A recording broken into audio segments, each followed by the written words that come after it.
अस्सलाम वालेकुम, कैसे हैं आप सब लोग? ठीक हैं? तो मेरे पास चाइना हाई कॉपी की इंक्स अवेलेबल हैं। बहुत सारे इंकजेट प्रिंटर के यूजर मुझे मैसेजेस करते हैं कि भाई हमें बताएं कि आपके पास कौन कौन सी इंक कैटेगरी अवेलेबल है। तो मेरे पास ट्रांसपेरेंट भी आपको मिल जाएगी, मेरे पास इंकमेट भी है, मेरे पास पीएनपी की भी इंक अवेलेबल है।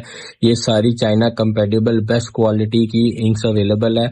अगर ट्रांसपेरेंट की बात करें तो इसमें 4 कलर का पेयर मिल जाता है, जिसमें आपको 100 ml इंक मिलती है। कुछ कंपनीज की होती है जिसमें 70 ml होती है, लेकिन ये ट्रांसपेरेंट की आपको 100 ml का 4 कलर का भी मिल जाएगा और 6 कलर का भी आपको इजीली मिल जाएगा। इसी के अलावा हम इंकमेट की बात करें तो 70 ml का ये आपको बैग मिलेगा, जिसमें आपको 100% कोरियन इंक वाली ये आपको इंक मिलेगी, इंकमेट 70 ml। ठीक हो गया। इसी के अलावा पीएनपी की बात करें तो पीएनपी भी बहुत फाइन क्वालिटी की इंक है, 70 ml इसमें आपको मिल जाएगा। अगर हम इनकी प्राइस की बात करें तो इंकमेट आपको 3000 रुपए का पेयर मिलेगा, पीएनपी वाला जो पेयर है ये आपको 2500 रुपए का मिलेगा और जो ट्रांसपेरेंट इंक वाला है ये आपको 2000 रुपए का पेयर मिलेगा।